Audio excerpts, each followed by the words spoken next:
Rithily's hands trembled as she slipped the crumpled note under the wine glass, her heart pounding so hard she was certain everyone in the upscale Manhattan restaurant could hear it. The man sitting at table 12, Andrei Volkov, was supposed to be celebrating his engagement to Isabella Marchetti tonight. Instead, he was about to discover that his fiancée had orchestrated the perfect trap to destroy him. She had overheard everything in the storage room 20 minutes ago. Isabella's cold, calculated voice on the phone. Yes, tonight.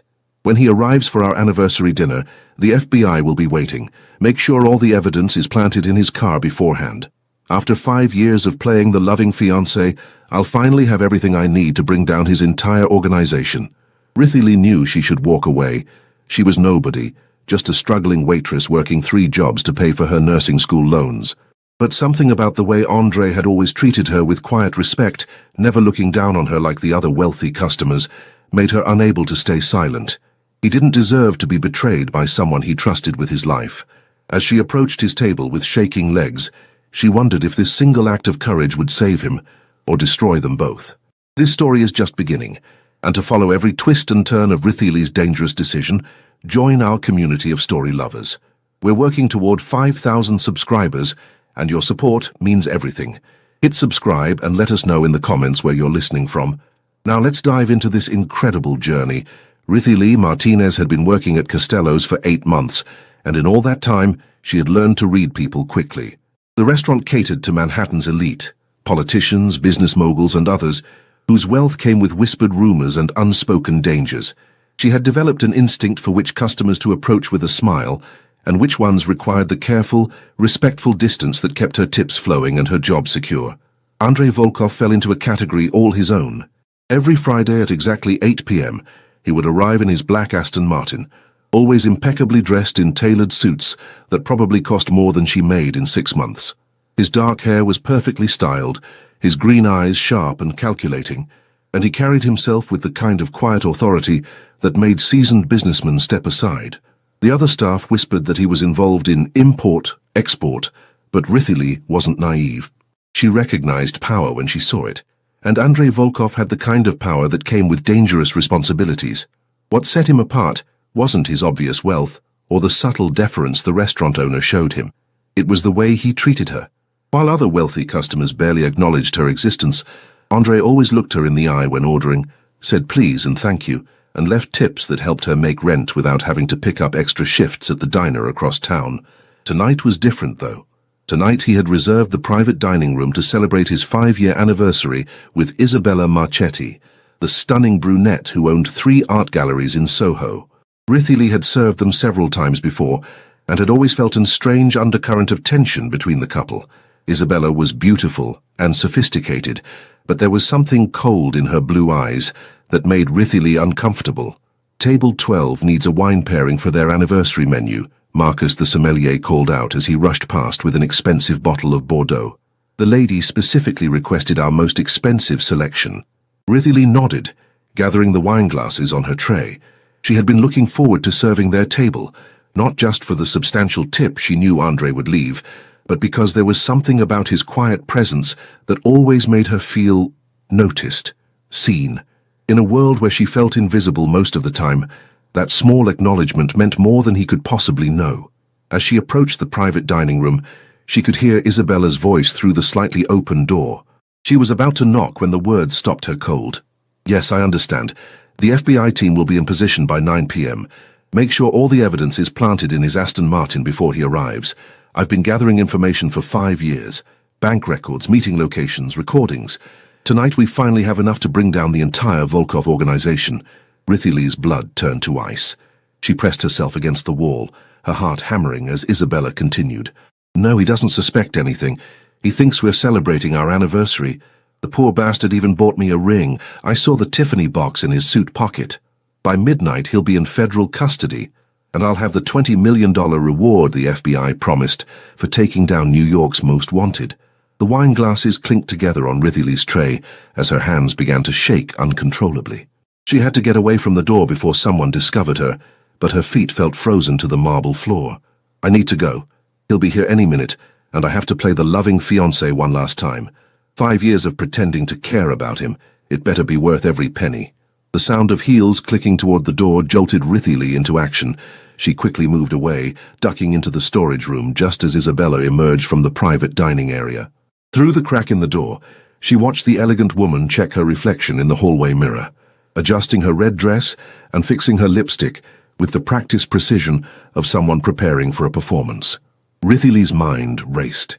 She had maybe 10 minutes before Andre arrived for what he believed would be a romantic anniversary dinner. Instead, he would be walking into a carefully orchestrated trap that would destroy everything he had built and probably land him in prison for the rest of his life. She thought about the way he had always treated her with respect, how he remembered her name when other customers couldn't be bothered to learn it. She thought about the night 3 months ago when she had been dealing with a particularly difficult customer who had grabbed her wrist and refused to let go. Andre had appeared seemingly out of nowhere, his quiet voice cutting through the man's drunken aggression like a blade. He hadn't raised his voice or made threats, but something in his tone had made the customer release her immediately and leave without another word. "You okay?" he had asked her afterward, his green eyes filled with genuine concern. "Yes, sir. Thank you," she had whispered, rubbing her wrist. "Andre?" he had corrected gently. "And you shouldn't have to deal with men like that. If anyone bothers you again, you tell Marcus to find me." That memory solidified her decision. Whatever Andre was involved in, he didn't deserve to be betrayed by someone he trusted and loved. She grabbed a napkin and a pen from the storage room supplies, her hands still shaking as she wrote, "Your fiancé set a trap. FBI coming. Get out now." "Dear friend." She folded the note and slipped it into her apron pocket, taking deep breaths to steady her nerves. By the time she emerged from the storage room with the wine selection, she had composed her features into the professional mask she wore every night. But inside her heart was pounding with the knowledge that she was about to change the course of both their lives. Through the restaurant's front windows, she could see the distinctive headlights of Andre's Aston Martin pulling up to the valet stand. In less than 2 minutes, he would walk through those doors expecting to celebrate love and commitment, unaware that the woman waiting for him had spent 5 years planning his downfall. Rithili gripped the wine glasses tighter and headed toward table 12, knowing that what she was about to do would either save his life or end hers. Andrei Volkov stepped through the entrance of Costello's with the confidence of a man who owned the city. His black suit was perfectly tailored, his appearance impeccable as always, but tonight there was something different in his demeanor.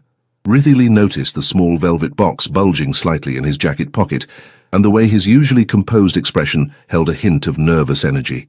He was planning to propose. The realization hit her like a physical blow. This wasn't just about an anniversary dinner. Andre was about to ask Isabella to marry him, completely unaware that she was an undercover FBI agent who had been systematically destroying his life from the inside for 5 years. "Mr. Volkov," Marcus greeted him with the practiced deference reserved for the restaurant's most valued customers. "Your table is ready. Miss Marchetti arrived a few minutes ago." Rithili watched from across the dining room as Andre nodded his thanks and headed toward the private area. Every step he took brought him closer to the trap Isabella had so carefully laid. She had maybe 30 seconds to act before he disappeared behind that door and into federal custody. Her legs felt like water as she intercepted his path, the wine glasses trembling on her tray. "Mr. Volkov," she said softly, her voice barely above a whisper, "your wine pairing for this evening." He paused, those sharp green eyes focusing on her with the same respectful attention he always showed. Up close, she could see the fine lines around his eyes that spoke of stress and sleepless nights, the careful way he held himself that suggested constant vigilance. He was handsome in a dangerous way, the kind of man who could command a room with a single look or destroy his enemies with a quiet word. "Thank you, Rithili," he said, and her heart skipped at the way he remembered her name. "For you can bring it to our table when—" She set the wine glass down with deliberate care, making sure the folded note was visible beneath it.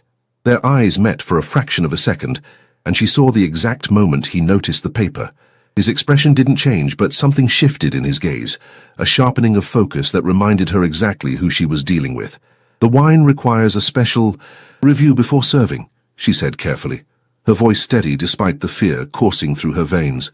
"Perhaps you could examine it first?" For a moment that felt like an eternity. Andre studied her face. She could see him processing her words, the unusual request, the tremor in her hands. He was reading the situation with the kind of precision that had probably kept him alive in a world where trust was a luxury few could afford. Without breaking eye contact, he casually lifted the wine glass and palmed the note in a movement so smooth she almost missed it. His expression remained perfectly neutral as he unfolded it, but she saw his jaw tighten almost imperceptibly as he read her warning. "I see," he said quietly, his voice giving nothing away. "And you're certain about this wine recommendation?" "Absolutely certain," she whispered, her heart pounding so hard she was amazed he couldn't hear it. "I overheard the sommelier discussing it 20 minutes ago. Storage room. Very detailed conversation about the quality." Andre's green eyes darkened with understanding. He folded the note carefully and slipped it into his pocket alongside the engagement ring that would never be given. "Thank you for your professional expertise," he said, his voice warm despite the gravity of the situation. "I always trust your judgment." Before she could respond, Isabella's voice called out from the private dining room. "Andre, darling, where are you? I've been waiting." The sound sent ice through Rithily's veins, but Andre's expression remained calm. He reached into his jacket and pulled out his phone, typing a quick message with practiced efficiency. Within seconds, Rithily could hear the distant sound of car engines starting outside, multiple vehicles moving with military precision. "I need to handle something first," he called back to Isabella, his voice carrying the same affectionate tone he always used with her. "Order us some champagne. I'll be right there." He turned back to Rithily, and for the first time since she'd known him, she saw genuine emotion in those carefully controlled features. Not anger or fear, but something deeper. Gratitude mixed with a protectiveness that made her breath catch. "Whatever happens next," he said quietly, "you need to stay away from the private dining area, do you understand?" She nodded, not trusting her voice to remain steady. "Good." He paused, studying her face with an intensity that made her feel exposed. "Why did you warn me?" The question caught her off guard. She had expected him to simply disappear, to handle the threat with the same cold efficiency he brought to everything else. She hadn't expected him to care about her motives. "Because," she started, then stopped. How could she explain that in 8 months of serving him, he had been the only customer to treat her like a human being? How could she tell him that his quiet respect had meant more to her than he could possibly know? "Because it wasn't right," she finally said. "What she was planning, you didn't deserve that." Something shifted in his expression, a crack in the carefully maintained facade that revealed the man beneath the reputation. For just a moment, she glimpsed vulnerability in those green eyes, as if her simple act of loyalty had touched something he thought was permanently hardened. "Andre?" Isabella's voice was closer now, tinged with impatience. "Is everything all right?" "Everything's perfect, amore," he replied, but his eyes never left Rithily's face. "I'm just discussing the evening's arrangements." He reached into his pocket and pulled out a card, pressing it into her hand with a discretion that spoke of long practice. "When your shift ends tonight, I want you to go straight home and pack a bag. Someone will be by to pick you up within the hour." "I don't understand," she whispered, staring at the expensive business card in her trembling hands. "You saved my life tonight," he said simply. "That makes you part of this now, whether we like it or not. Isabella has been gathering information for 5 years. She knows about everyone in my organization, everyone I've ever shown favor to. The moment the FBI realizes their operation failed, they'll start looking for who warned me. Your name will be at the top of that list." The full implications of her decision hit her like a freight train. She hadn't just saved him, she had marked herself as a target. Her hand flew to her throat as the reality sank in. "Hey!" His voice was gentle but firm, drawing her attention back to his face. "I protect what's mine. You're under my protection now, capiche?" Before she could process the full meaning of his words, the sound of sirens began to echo through the Manhattan streets, distant but growing closer. Andre's expression hardened back into the mask of control she knew so well. "It's starting," he said, more to himself than to her. "Remember what I told you. Stay away from the private dining room, finish your shift like nothing happened, and go straight home. My people will handle the rest." He started to turn away, then paused. "Rithily?" "Yes?" "Thank you." The simple words carried a weight that made her heart race. Then he was moving toward the private dining area, with the same confident stride he always wore, but now she could see the predator beneath the polished exterior. He wasn't walking into a trap. He was walking toward a confrontation that Isabella had no idea was coming. As Rithily watched him disappear behind the door that led to his lying fiancée, She realized that her life as she knew it was over. In trying to save him, she had irrevocably tied her fate to his. The only question now was whether she would survive long enough to regret it. The private dining room erupted in chaos, exactly 18 minutes later. Rithy was refilling water glasses at table 6, when she heard Isabella's scream pierce through the restaurant's ambient noise. It wasn't a scream of fear. It was pure rage, the sound of a carefully constructed plan crumbling into dust. "You knew!" Isabella's voice carried through the soundproofed walls. "You fucking knew!" The other diners looked up from their meals, murmuring nervously as the sophisticated atmosphere of Costello's was shattered by the shouting. Marcus appeared at Rithy's elbow, his face pale with concern. "Should I call security?" he whispered. "No," Rithy said quickly, remembering Andre's warning to stay away. "I'm sure it's just a misunderstanding." But even as she spoke, she could hear furniture being overturned, glass breaking, and Andre's voice, calm, controlled, and absolutely lethal. 5 years, Isabella. 5 years of sharing my bed, my secrets, my life. Did any of it mean anything to you, or were you just that good an actress?" "You were a job," Isabella spat back. "A very lucrative job. $20 million from the FBI, plus whatever I can get for the information I've already gathered. You really think I could love someone like you? A criminal, a killer?" "Careful." Andre's voice dropped to a whisper that was somehow more terrifying than if he had shouted. "You're talking about the man who was about to make you his wife." Rithy's hand flew to her throat as she heard the sound of something sliding across the table, probably the engagement ring he had planned to offer. "Wife?" Isabella laughed, but there was hysteria in it now. "You think I would actually marry you? The moment I had your ring on my finger, I was going to disappear. Take everything and run. The FBI has been very generous with their advance payments." The restaurant had gone completely silent now. Even the kitchen staff had stopped their clatter to listen to the drama unfolding behind closed doors. Rithy found herself moving closer, despite Andre's warnings, drawn by a terrible fascination with watching Isabella's mask finally slip away. "Where are they?" Andre asked conversationally. "The FBI team you called. They should have been here by now." They're coming. Any minute now." "No, Amore. They're not coming. You see, when someone warns me about a trap, I tend to relocate the danger." Rithy pressed herself against the wall near the private dining room's entrance, her heart hammering as she tried to process what that meant. Through the crack in the door, she could see Isabella backing away from the table, her beautiful face twisted with fear and rage. "It was her, wasn't it?" Isabella snarled suddenly. "That little waitress. She's been watching you for months, I could see it. The way she looks at you, like you're some kind of hero instead of the monster you really are. Leave her out of this." Andre's voice carried a warning that made Rithy's blood turn to ice. "This is between us. Is it? Or have you been fucking her behind my back? Is that why she warned you?" The sound of Andre's chair scraping against the floor was followed by footsteps. He was standing up, and even from her hidden position, Rithy could feel the shift in the room's energy. When he spoke again, his voice was absolutely terrifying in its calm precision. "I have never touched her, never spoken to her about anything beyond restaurant business. She risked her life to warn me because she has something you've never understood: integrity. She saw an injustice and couldn't live with staying silent." "How touching," Isabella spat. "Your little saint in a waitress uniform. Too bad she's going to disappear along with you when this is over." The threat against her safety seemed to flip a switch in Andre that even 5 years of careful control couldn't contain. When he spoke again, his voice carried the full weight of his reputation, every bit of danger that his polished exterior usually concealed. "You will never touch her, you will never speak her name, you will never so much as think about her again. Are we clear?" "Or what?" Isabella challenged, but Rithy could hear the fear creeping into her voice. "Or I'll show you exactly why the FBI was so eager to bring me down." The silence that followed was deafening. Then Isabella spoke again, but her voice had lost all its defiance. "The local field office, Agent Morrison. He's the one coordinating everything.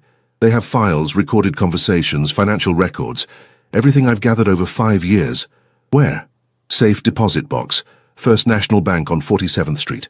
Box 2847. The key is—" Her voice broke slightly. "The key is in my purse." Rithy heard movement, Isabella rummaging through her belongings with shaking hands. A moment later, there was the sound of metal hitting the table. "Very good," Andre said approvingly. "Now call Agent Morrison. Tell him the operation is compromised and you need immediate extraction. I can't, he'll know something's wrong. Isabella. The way he said her name made Ritherley shiver. Call him. There was a long pause, then the sound of a phone being dialed. Isabella's voice when she spoke was perfectly controlled again, the professional federal informant making a routine report. Morrison, it's me. We have a problem.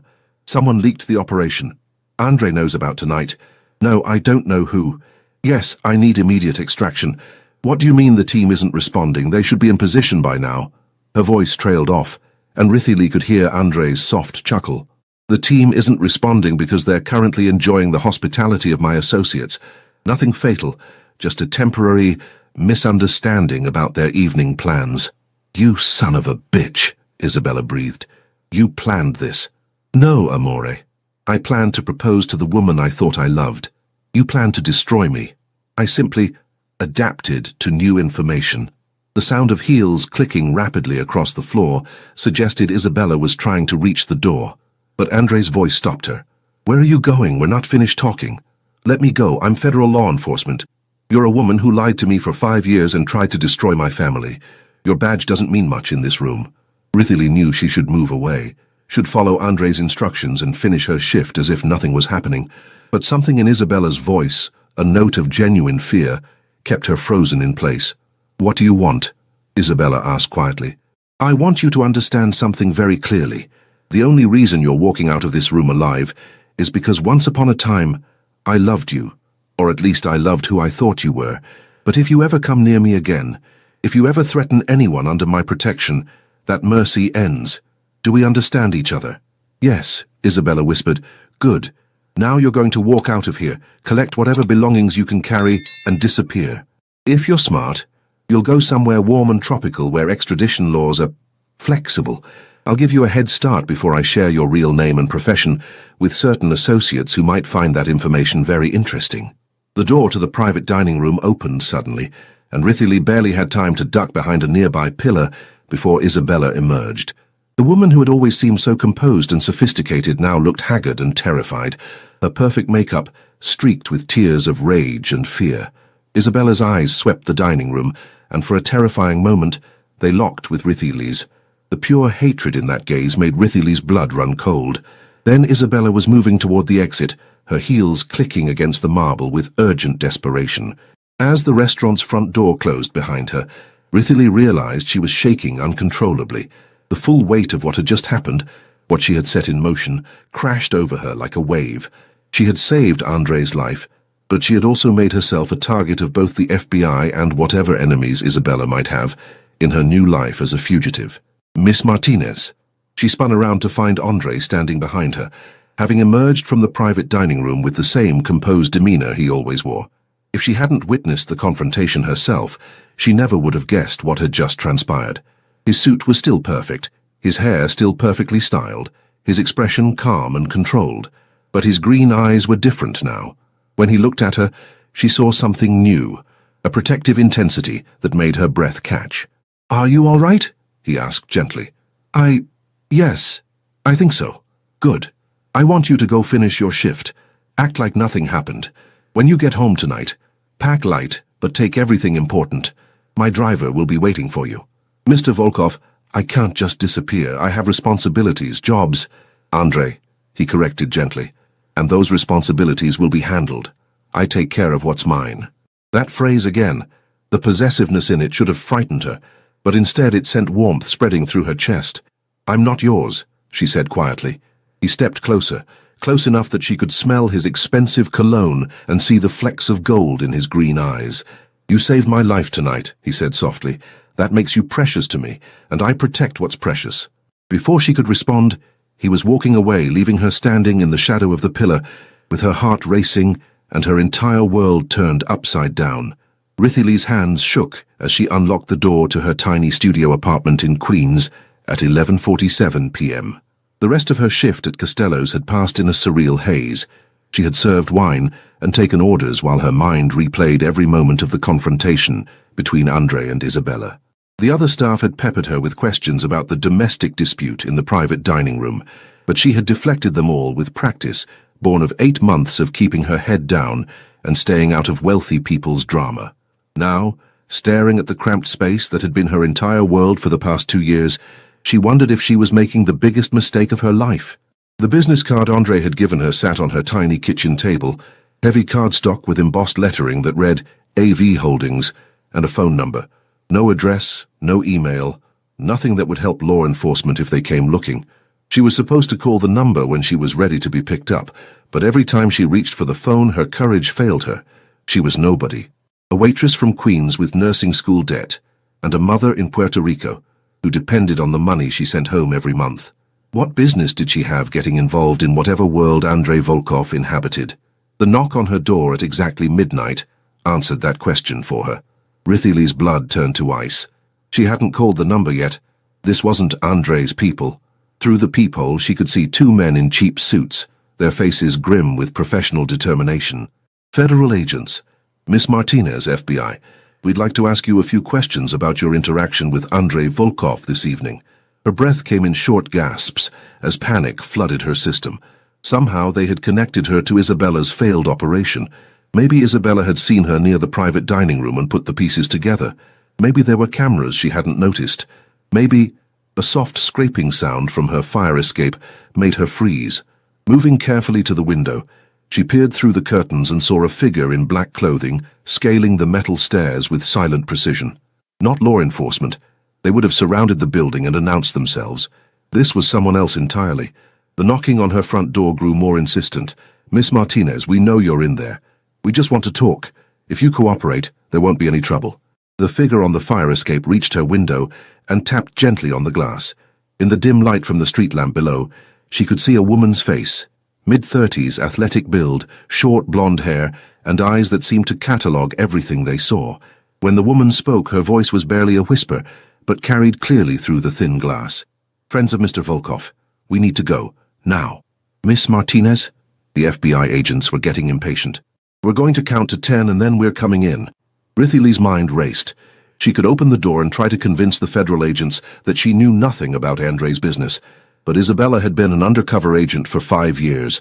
If the FBI was here, they already knew more than she could possibly explain away. 1. She grabbed her nursing school textbooks and the small box where she kept her mother's letters. 2. The photo of her and her mother from her graduation, the only picture she had where they both looked truly happy. 3. Her passport, birth certificate, and the small amount of cash she kept hidden in a coffee can. 4. The woman on the fire escape was gesturing urgently now, holding the window open. 5. Rithily shoved everything into her backpack and moved toward the window. 6. Trust me, the blonde woman whispered. He sent me to keep you safe. 7. She threw her leg over the windowsill. 8. The sound of her front door splintering filled the apartment as the FBI agents gave up on waiting. 9. She was outside on the fire escape, the cold New York air hitting her face as the blonde woman guided her down the metal stairs with practiced efficiency. 10. Behind them, she could hear the agents moving through her apartment, their voices sharp with frustration as they realized she was gone. This way, the blonde woman said, leading her down a narrow alley to where a black SUV waited with its engine running. I'm Elena, by the way, Mr. Volkov's head of security. Rithily, she gasped, still trying to process what was happening. I know who you are, Elena said with a slight smile as she opened the passenger door. The whole organization knows who you are by now. You're the waitress who saved the boss's life. As they pulled away from her building, Rithily could see the FBI agents at her window, their faces grim with failure.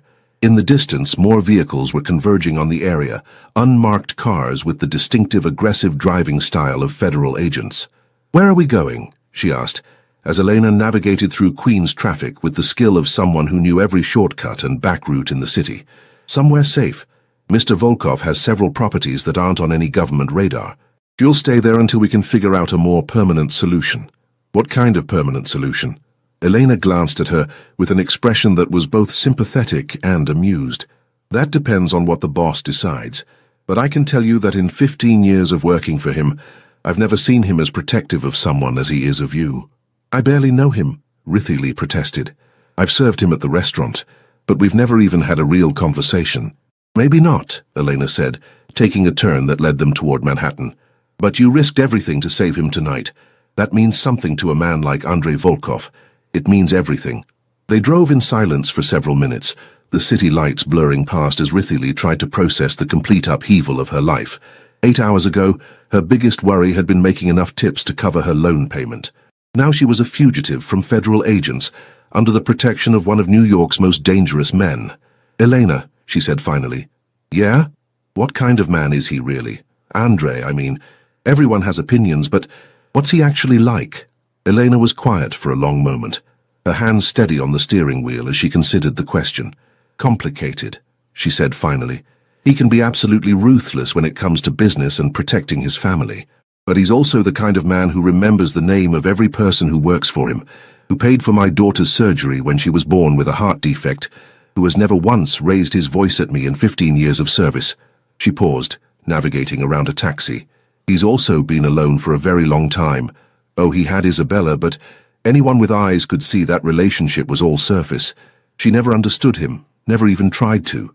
You, though," Eleanor glanced at her again. "You saw something worth saving in him. That's not something he's going to forget." The SUV pulled into an underground garage beneath what looked like an ordinary office building. As Elena led her to a private elevator, Rithili caught glimpses of other vehicles, expensive cars but also armored trucks and motorcycles, that suggested this was more than a simple parking garage. 15th floor, Elena said as they stepped into the elevator. "Penthouse level. Mr. Volkov is waiting for you." Rithili's heart began to race again. "I thought I was just going somewhere safe." "You are. He's the safest place in the city for you right now." Elena's expression softened slightly. "Relax. He's not going to hurt you. If anything, he's probably more nervous about this conversation than you are." The elevator opened directly into what was clearly a private residence, but nothing like the cramped apartments Rithili was used to. Floor-to-ceiling windows offered a panoramic view of Manhattan, while sleek modern furniture and carefully chosen art pieces created an atmosphere of understated luxury. It was beautiful, but it felt lived in rather than ostentatious. Andre stood with his back to the elevator, looking out at the city through the massive windows. He had changed from his suit into dark jeans and a black button-down shirt, but he still carried himself with that careful control she had noticed at the restaurant. When he turned around, she saw something new in his expression: uncertainty. "Rithili," he said, and her name sounded different in his voice, warmer, more personal. "Are you hurt?" Elena said the FBI was already at your apartment. "I'm fine," she said, though her hands were still shaking. "A little scared, but fine." "You won't be going back there," he said matter-of-factly. "They'll have it under surveillance indefinitely. I'm sorry. I know how difficult it must be to leave your life behind." The reality of what that meant hit her again. Her job, her tiny apartment, her careful routine, all of it was gone because she had made a split-second decision to save a man she barely knew. "I don't understand what's happening," she said quietly. "This morning I was worried about making rent, and now I'm hiding from the FBI in a penthouse with a man who what?" he asked gently. "Who I don't really know at all." Andre was quiet for a long moment, studying her face with that intense focus she remembered from the restaurant. "You're right," he said finally. "You don't know me, but I know you." "How can you possibly know me? We've never even—" "I know you work 3 jobs to pay for nursing school," he interrupted softly. "I know you send money to your mother in Puerto Rico every month. I know you've been at Costello's for 8 months, and in all that time you've never once tried to flirt with wealthy customers or angle for bigger tips the way some of the other staff do." She stared at him, stunned. "How do you know all that?" "Because I pay attention to people who matter to me. And you—" He paused, seeming to choose his words carefully. "You've mattered to me for longer than you know." The admission sent warmth spreading through her chest, but it also raised a dozen new questions.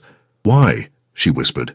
"Because in 8 months of watching you work, I never once saw you treat anyone with anything less than respect and kindness. Rich customers, difficult customers, the kitchen staff, you treat everyone the same way. Do you have any idea how rare that is?" He moved closer, close enough that she could see the sincerity in those green eyes. "I've spent my entire adult life surrounded by people who want something from me. Money, protection, favors, access. You're the first person I've met in years who risked something for me without expecting anything in return. I didn't think—" "Exactly. You didn't think about what was in it for you. You saw something wrong and couldn't live with staying silent. That tells me everything I need to know about who you are." The silence stretched between them, heavy with implications neither of them seemed ready to address directly. "What happens now?" she asked finally. "Now, you're safe. Tomorrow, we figure out how to keep you that way permanently. The FBI will eventually realize their operation failed completely. Isabella is gone, their evidence is compromised, and their key witness has disappeared. They'll move on to other targets. And then what? I can't hide in your penthouse forever. You won't have to, he said. But there was something in his tone that suggested the solution wasn't going to be simple. But for tonight, you're safe. That's all that matters. As if summoned by some invisible signal, Eleanor appeared in the elevator. Guest room is ready, she announced. Fresh clothes in the closet, toiletries in the bathroom. Kitchen is fully stocked if you get hungry. Rithy looked around the luxurious space that was larger than her entire apartment had been, then back at Andre. He was watching her with an expression she couldn't quite read. Protective, yes, but something deeper, too. Thank you, she said simply. For everything. Thank you, he replied, his voice soft. For saving my life. As Elena led her toward the guest room, Rithy caught herself looking back at him. He was still standing by the windows, silhouetted against the city lights, and for the first time since this whole nightmare began, she wondered what it would be like to really know him. Not the dangerous reputation or the carefully controlled public persona, but the man who remembered her name and noticed her kindness to the kitchen staff. The man who had just turned his entire world upside down to keep her safe. 3 days later, Rithy was beginning to understand the isolation that came with Andre's world. The penthouse was beautiful and comfortable, with every luxury she could imagine, but it was also a cage. Elena had brought her books, clothes that fit perfectly despite having never been measured, and updates on the FBI's investigation, which had apparently stalled completely after Isabella's disappearance and the failure of their carefully planned operation. But she hadn't seen Andre since that first night. He's handling the fallout, Elena explained during one of her daily check-ins. When an operation like this fails, it creates ripples throughout law enforcement. He's making sure those ripples don't lead back to you. Rithy spent her days reading, staring out at the Manhattan skyline, and trying not to think about the life she had left behind. The nursing program had been the first to call. Apparently she had missed several important classes. Then her manager at the diner, wondering why she hadn't shown up for her weekend shifts. Each unanswered voicemail was another thread connecting her to a world she could no longer safely inhabit. On the 4th morning, she woke to find a newspaper folded outside her bedroom door with a sticky note attached. Page 6. How the article was small, buried between society gossip and restaurant reviews. FBI investigation yields no arrests in organized crime sweep. The official statement was brief and carefully worded. The Bureau had concluded their investigation into alleged organized crime activities without making arrests, and the case was being transferred to federal prosecutors for review. Reading between the lines, it was clear that someone very powerful had made the entire operation disappear. That afternoon, Elena knocked on her door with an expression that was different from her usual professional calm. "He wants to see you," she said. "Main living area." Rithy found Andre exactly where she had left him 4 days ago, standing by the massive windows, looking out at the city. But this time she could see the exhaustion in the set of his shoulders, the way he held himself like a man who had been fighting battles on multiple fronts. "So you look tired," she said, and immediately regretted the familiarity in her tone. He turned and she saw that she was right. There were dark circles under those green eyes, and his usually perfect appearance showed signs of strain. "It's been a complicated few days," he said with a slight smile, "but it's handled. The FBI investigation is officially closed. Isabella has been placed on several international watch lists as a fugitive from justice, and your name never appeared in any official reports. What does that mean for me? It means you're free to go back to your life, if you want to." The words should have filled her with relief, but instead she felt an unexpected pang of loss. "If I want to? Your apartment building is still under surveillance, but that will end soon. I can arrange for you to relocate somewhere else in the city, help you get back into the nursing program, find you a new job." He paused, his jaw tightening slightly. Or what? "Or you could stay." The simple words hung in the air between them, heavy with implications. "Stay here? In hiding?" "No," he said, moving closer. "Stay with me, as part of my life, not as someone I'm protecting." Her breath caught. "I don't understand." "I think you do," he said softly. 4 days ago you saved my life, but these past few days, being responsible for your safety, knowing you were here when I came home each night, it made me realize something I should have seen months ago." "What?" "That I've been watching you at the restaurant for more than professional reasons. That the highlight of my week was Friday nights when I knew you would be working. That when I thought about what I wanted my future to look like, somehow you were always there. Rithily stared at him, trying to process what he was saying. But you were engaged to Isabella. I was engaged to a woman who was playing a role, he said, his voice growing rough with emotion. 5 years of my life, with someone who was lying about everything, her name, her background, her feelings, her intentions. Do you know what that does to a person? How it makes you question every genuine emotion you've ever felt. She could hear the pain beneath his controlled tone, the vulnerability he was allowing her to see. Then you warned me about the trap, risking everything for someone who had never given you any reason to care. And I realized that what I felt when I looked at you, that was real. Maybe the only real thing I've felt in years. Andre, I know this is overwhelming, he said quickly. I know you barely know me, that my world is dangerous and complicated. I know you have every reason to walk away and never look back. But I'm hoping you'll give me a chance to show you who I really am. Not the man everyone else sees, but who I am when I'm with you. She studied his face, seeing the careful hope he was trying to hide. This was a man who commanded respect through fear and power, who could make federal investigations disappear with a phone call, laying himself bare in front of a waitress from Queens. What would that look like? She asked quietly. Your world and mine, they're completely different. Are they? He moved closer, close enough that she could see the gold flecks in his green eyes. You want to help people. That's why you're studying nursing. I protect the people I care about. You work multiple jobs to take care of your mother. I make sure my family never wants for anything. Maybe we're not so different. I don't know anything about your business, your organization, and you don't have to. There are parts of my life that I will always keep separate, ways I'll always protect you from the darker aspects of what I do. But there are also parts— He paused, seeming to gather his courage. There are parts I've never shared with anyone that I want to share with you. The honesty in his voice was devastating. This was a man who trusted no one, offering her a level of intimacy that he had probably never given another person. I'm scared, she admitted.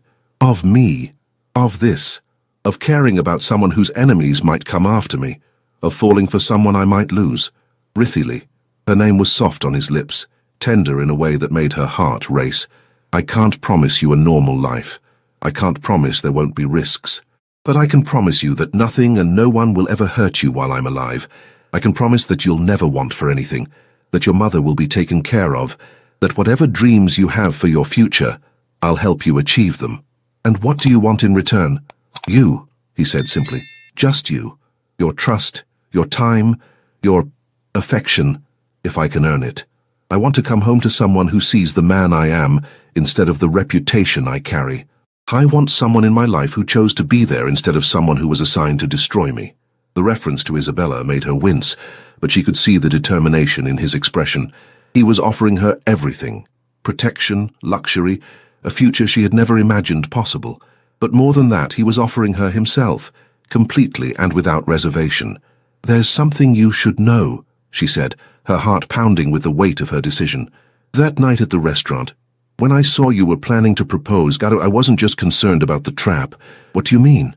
I mean, I was jealous, she admitted, her cheeks burning with embarrassment. For months, I had been looking forward to your Friday visits, telling myself it was just because you were a good customer.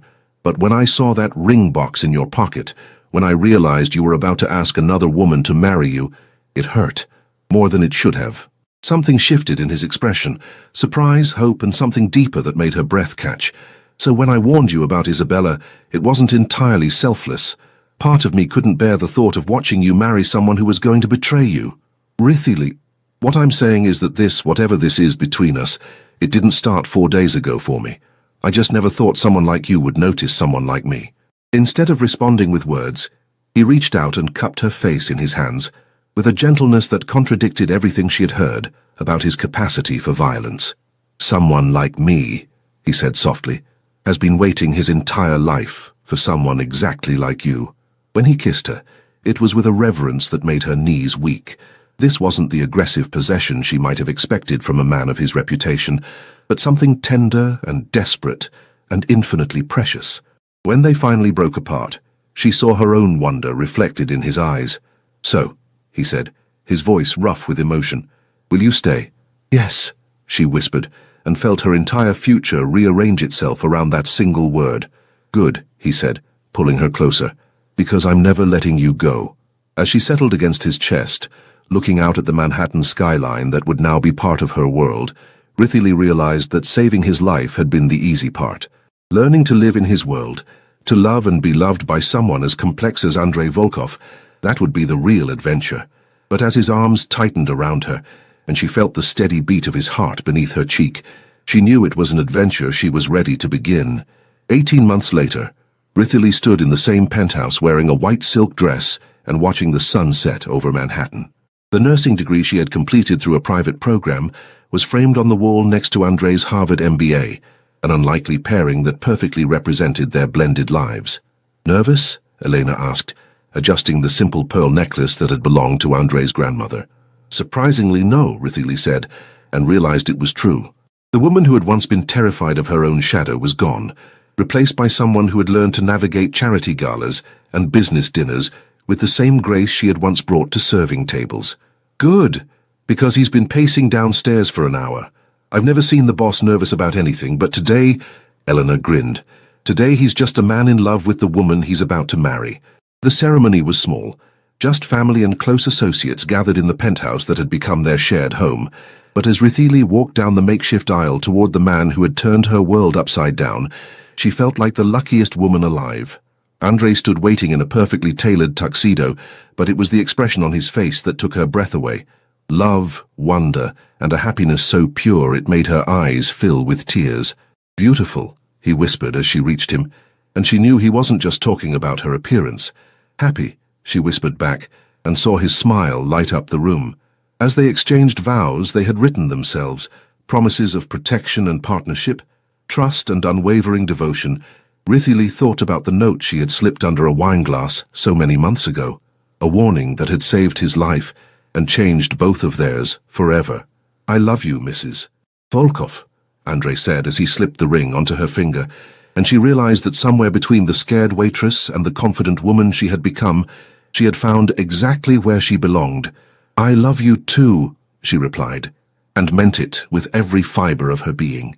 Their first dance was to the sound of the city below, the lights of Manhattan twinkling like stars beyond the floor-to-ceiling windows. And as Andrei held her close, spinning her slowly in the space where their love story had truly begun, Rithili knew that every risk had been worth it. Sometimes the most dangerous thing you can do is save someone's life. Sometimes it's the only thing worth doing. This love story has reached its beautiful conclusion. If Rithili and Andrei's journey touched your heart, please show your support by hitting that like button and sharing this story with someone who believes in the power of love conquering all odds. New stories of romance, passion, and unexpected connections are coming soon. Until next time, keep believing in love's ability to transform even the most dangerous circumstances into something beautiful.